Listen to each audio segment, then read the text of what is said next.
esta ocasión tenemos a una invitada especial de acá, desde la Universidad Autónoma de Santo Domingo, Biblioteca Pedro Mir, a Lusitania Francisca Martínez Jiménez, quien es licenciada en Filosofía por la Universidad Autónoma de Santo Domingo. Realizó estudios de doctorado en Filosofía en la Universidad Complutense de Madrid y obtuvo una maestría en Sociología Rural en la Facultad Latinoamericana. Para nosotros es un honor. ¿Cómo se siente, Lusitania Martínez? Muy bien, gracias. Para nosotros, repito, es un honor. Ya les recuerdo desde la infancia, porque siempre tuve la oportunidad de coincidir en algunos espacios a raíz de las conversaciones filosóficas que usted sostenía con nuestro padre, Rafael Isidro Morla de la Cruz.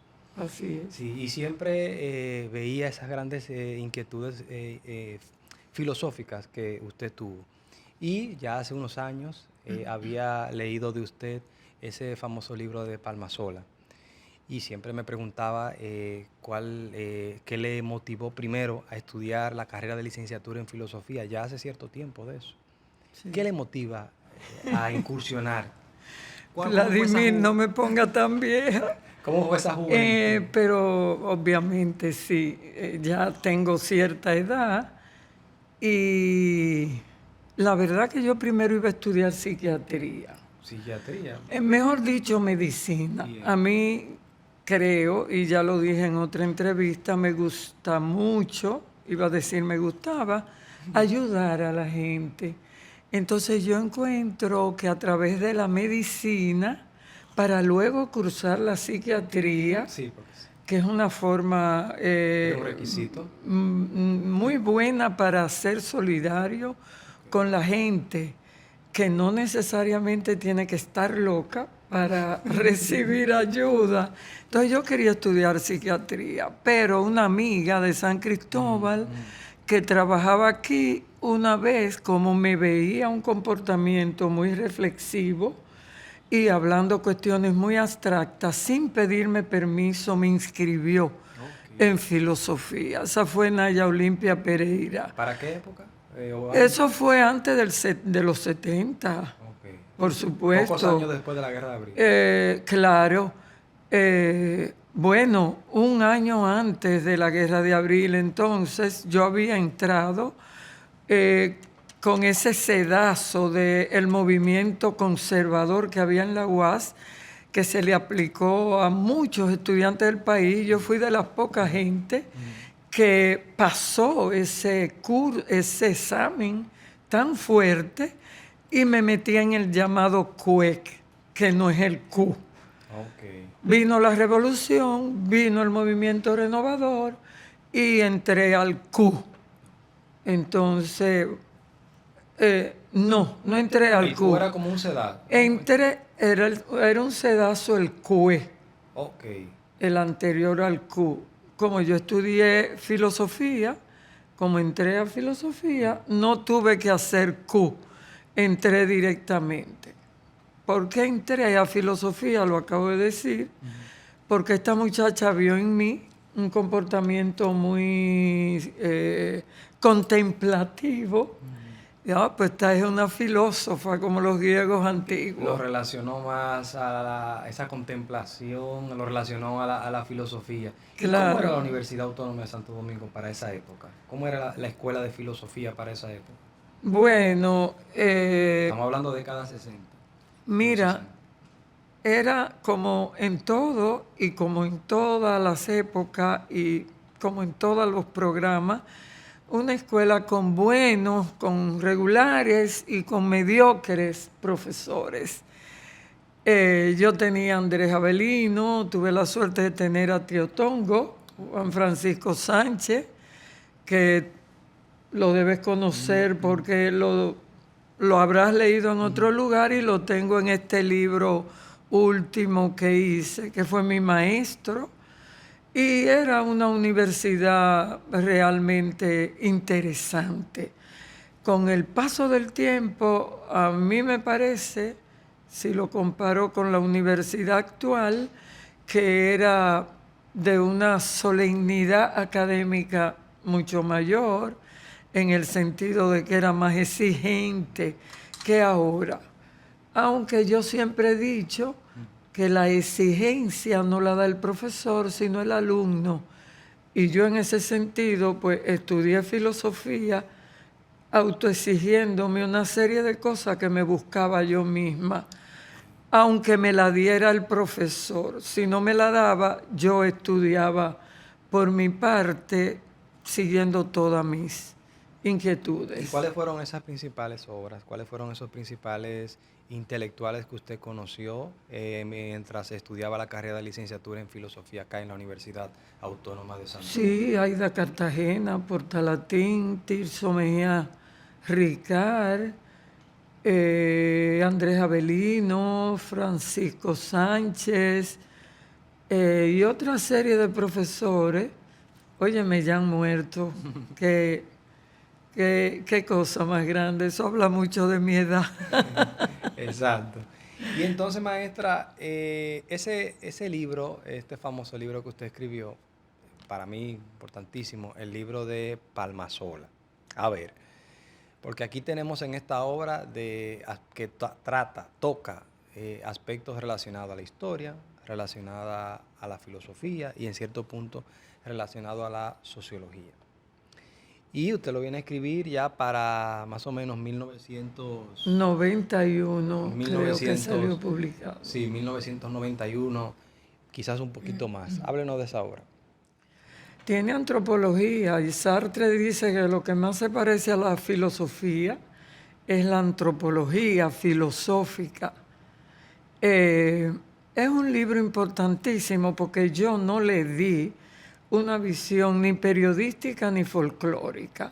Yo lo inscribí en un paradigma que en la época quería y todavía quiere ser científico, lo inscribí en el paradigma marxista. Y utilicé mucho la noción de totalidad, visualizando las estructuras socioeconómicas, políticas y culturales que pudieran explicar qué fue lo que causó el movimiento de Palmasola.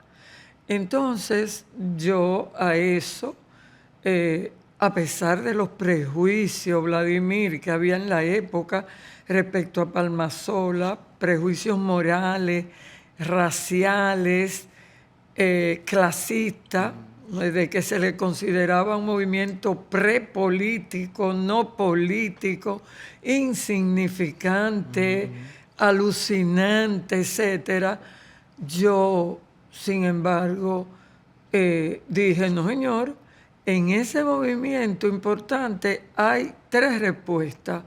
Es un movimiento de recuperación de la identidad cultural, es decir, de lo afro, porque no es un movimiento prohispánico, blanco, católico, sino católico popular a favor de lo negro, africano y haitiano y no españolizante. Y eso se va a ver con la ruptura que tienen esos campesinos con el clero de la época.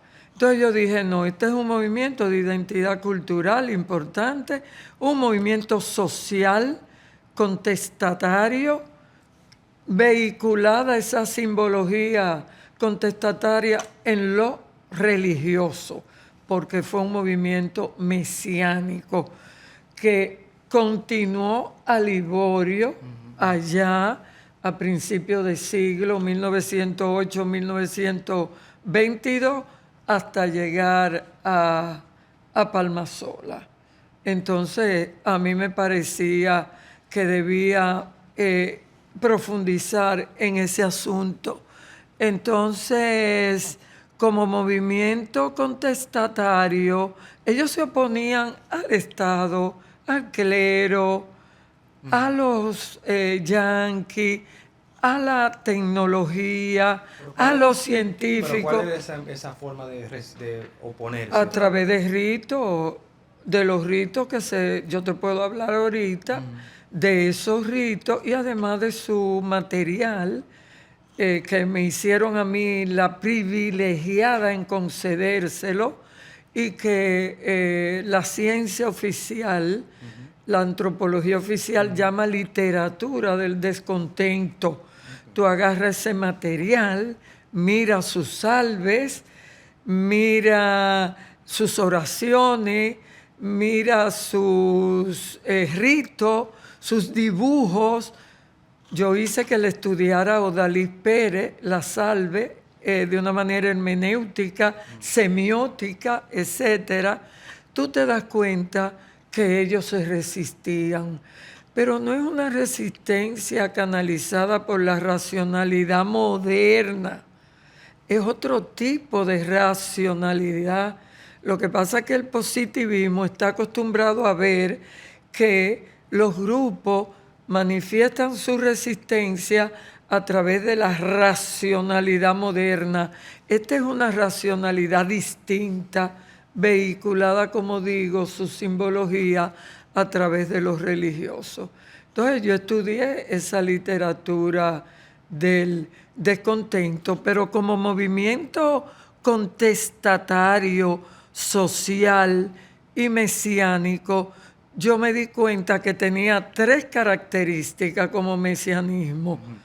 Era un grupo de campesinos descontentos, portaba creencias milenaristas de fin del mundo, de que había que levantar un milenio para que todo el mundo vaya y se sane, nunca llegue a la vejez, tenga vida eterna, pero además estaba dirigido por Mesías, en este caso los mellizos de Palmasola, la familia Ventura Rodríguez, que también tuve el privilegio de que en esa época de tanto prejuicio contra este movimiento, me abrieran las puertas a mí y no a cualquiera, y me dieran todos los datos y detalles del palmasolismo, y eso se convirtió en un boom. Ese libro, no solamente a nivel nacional, yo me siento muy orgullosa, sino a nivel internacional. Venían gente, intelectuales de fuera, de Alemania, de Estados Unidos, me invitaban a Alemania, a Austria, Nueva York, a hablar sobre eso. Y yo le agradezco bastante a don León, que murió hace unos 4 años, dirigente junto con Plinio de ese movimiento, que me haya concedido ese privilegio. Entonces, ellos no sabían que además de ser un movimiento de recuperación de la identidad africana, ahorita hablamos de los ritos, claro, posesión, misterio. Todo distinto a la religión oficial. Todo distinto a la religión oficial, con la que se mantuvieron distantes, claro, y cuestionantes totalmente. Y eso tú lo lees en su literatura del descontento. Ellos no sabían, porque era un tipo de racionalidad, si tú quieres, un poco inconsciente de lo que era su comportamiento revolucionario. Pero ellos también fueron revolucionarios socialmente, porque la respuesta de su movimiento religioso mesiánico, muy característico de las regiones minifundistas, y eso se dio en San Juan, que presentaba una estructura de tenencia de la tierra, latifundio, minifundio, era también respuesta a procesos de modernización que introducen el capitalismo, deterioran la unidad campesina, lo van descampesinizando, es decir, destruyendo su valor de cohesión campesina, de vida campesina, de cultura campesina, lo van proletarizando, lo van dejando sin tierra, le van desintegrando la unidad familiar y lo hacen irse del lugar hacia otra provincia poco a poco, y eso explica la respuesta palmasolista, entre otras muchísimas causas, porque yo dividí las causas en 2. Causas inmediatas, como son esas de la tenencia de la tierra y la penetración del capitalismo, que produjo esos procesos que te acabo de decir, y causas inmediatas como son la crisis misma que produjo la muerte de Trujillo. Que aceleró el proceso. Claro. Óyeme, 30 años de vigilancia dictatorial sobre unos campesinos que además le tenían afecto a Trujillo al mismo tiempo que temor y resistencia. Todo eso va conformando la respuesta mesiánica, religiosa, de desesperación y de esperanza en un mundo nuevo donde van a vivir una vida mejor. Entonces son muchas las respuestas. Otra causa, son muchas las causas que determinaron esa respuesta. Por ejemplo, tú me preguntarás, profe, pero ¿y por qué en San Juan? Exacto. 100 años de mesianismo. ¿Por qué? Desde Liborio, luego a Palmasola. Y me preguntarás también, pero ¿y esta gente continuarán todavía? Al día de hoy. Los palmasolistas. Bueno, yo te voy a empezar diciendo que yo me hice la misma pregunta. ¿Por qué esta gente han respondido al universo social con respuesta religiosa de esperanza en un milenio? Y hablando de dolores mesiánicos, de que estaba dominando el anticristo y de que va a venir Cristo y lo va a salvar. ¿Por qué? Porque en ese lugar yo hice, Vladimir, una revisión bibliográfica profunda. Si ahí iba, ¿cómo usted llega? ¿Cuál fue el procedimiento de investigación? ¿Acaso hizo usted estudio de campo? Perfectamente, mira, yo revisé la bibliografía actual de la época sobre los movimientos mesiánicos, sobre los movimientos campesinos y sobre los movimientos afrodescendientes. Hice observación participante. Eso quiere decir que yo conviví con los campesinos. Yo asistí 2 o 3 años a la fiesta del 31, que se da, la que celebramos los 31 de diciembre.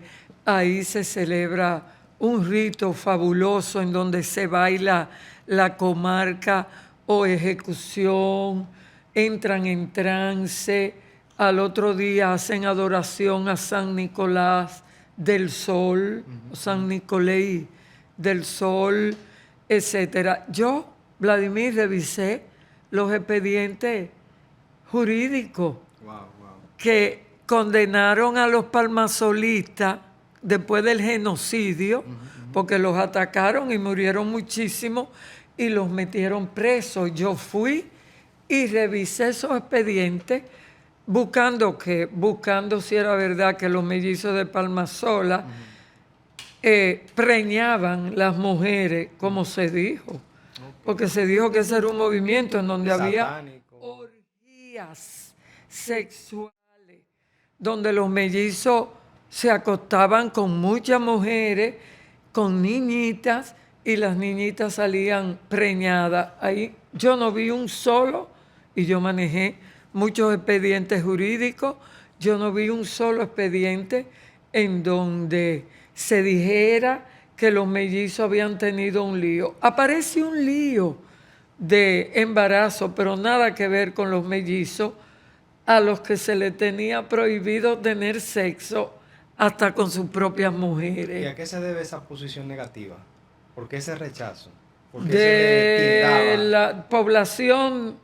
Mira, prejuicios clasistas, prejuicios morales, prejuicios racistas. Recuérdate que ese es un campesinado negro y pobre, no es el campesinado cibaeño, buen mozo y blanco, buen mozo entre comillas, negro. Los empresarios muchas veces tuvieron ausencia de estos campesinos que dejaron la tierra para coger para Palmasola, a curarse, a buscar un nuevo mundo. Entonces los empresarios atacaron.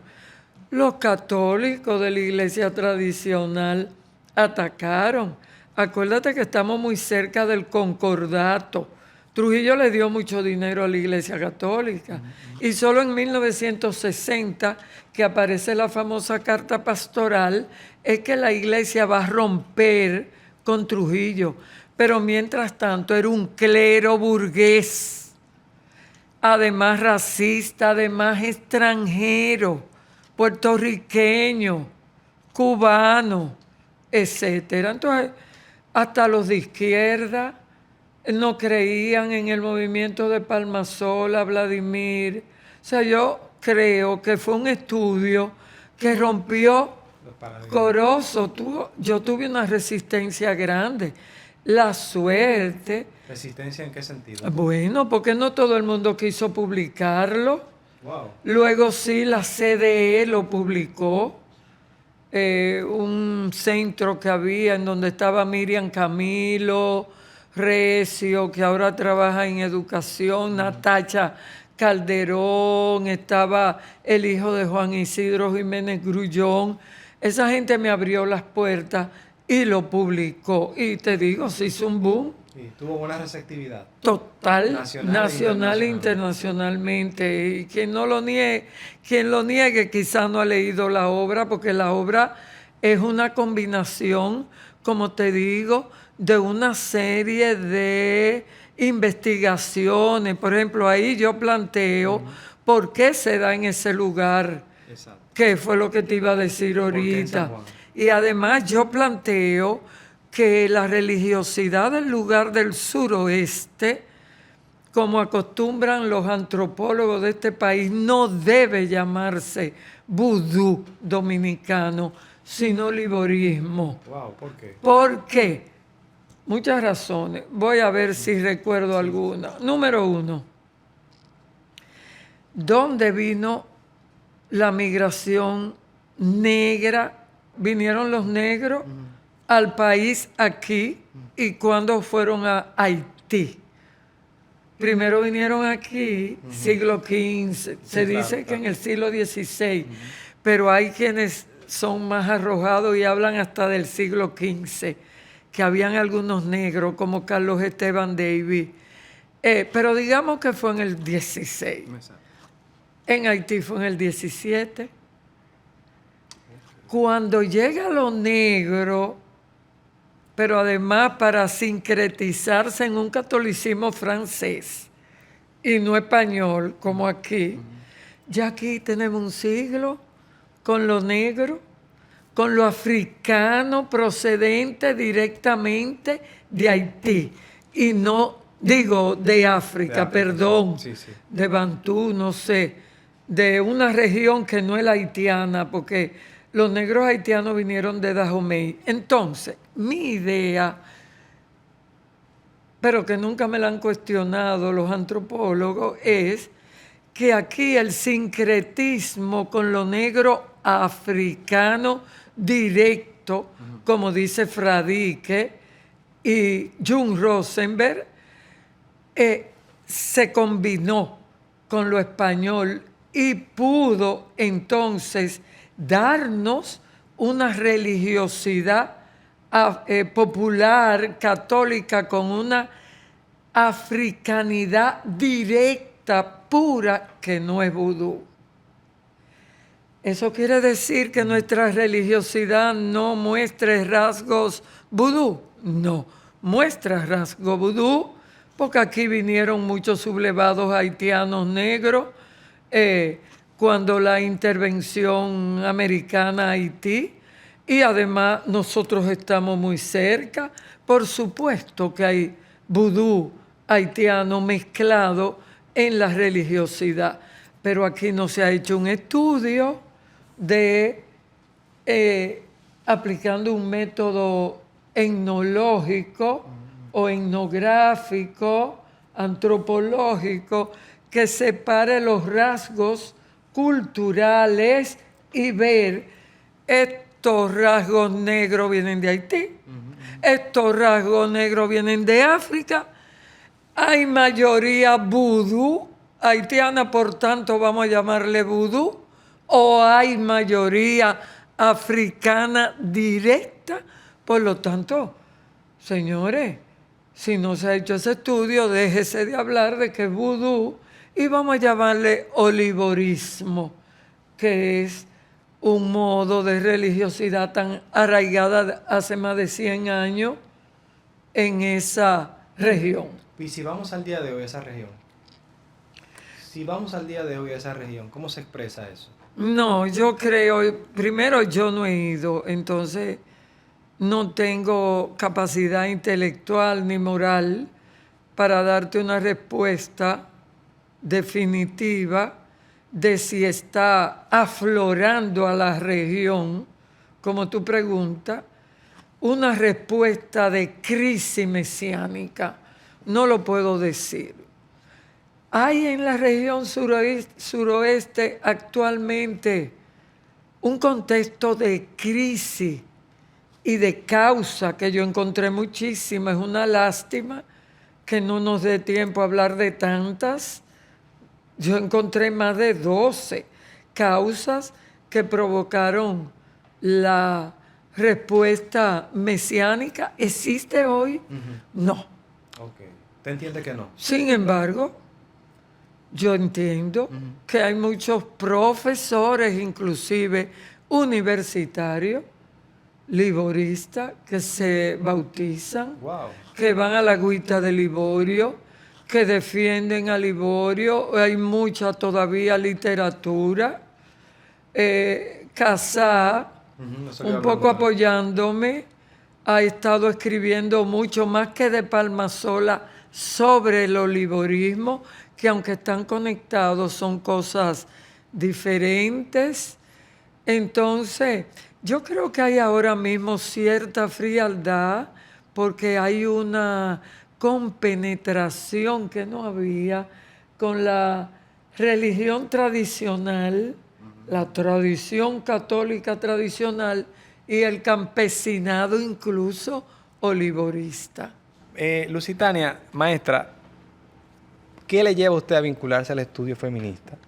Bueno, te voy a decir algo que te va a extrañar, mi propio nacimiento. Yo soy feminista desde la placenta, todo se dio como para que yo, al interesarme por la filosofía, me interesara por Sartre, especialmente que tenía una compañera de 50 años que fue Simone de Beauvoir y que ha sido la que se ha encargado para nutrir el feminismo de la igualdad, que la fuente de opresión central de la mujer es lo biológico. Y por eso el patriarcado o sistema sexo-género se basa en el hecho de que somos procreadoras para repartir papeles de subordinación a las mujeres y a ustedes de logos, de inteligencia, etc. Esa es mi adscripción, el feminismo de la igualdad. Hoy en día las cosas han cambiado. Ya el sistema sexo-género, el sexo no es quien explica la explotación y opresión, sino que los feminismos nuevos quieren explicar la opresión por el género. Y entonces están planteando que el género es el que indica, y no el sexo, la identidad. Y por tanto, si es el género, todo es cultural. Tú puedes tener distintas identidades y ya no existiría lo que por años el feminismo de la igualdad ha dicho que es lo válido, la identidad sexual, que es la identidad por tu sexo, la genérica, que es la identidad que a lo mejor, sin importar el sexo, tú puedes adquirir por el rol que trabaja, y entonces a lo mejor eres hembra, pero te gustan las mujeres, y la orientación sexual, que que es de quien te enamora. Ya eso está un poco siendo contestado por los feminismos actuales y eso ha traído muchos problemas que no me da tiempo No, claro que sí. discutirte y excúsame. Gracias, magistrada. Gracias, muchas gracias.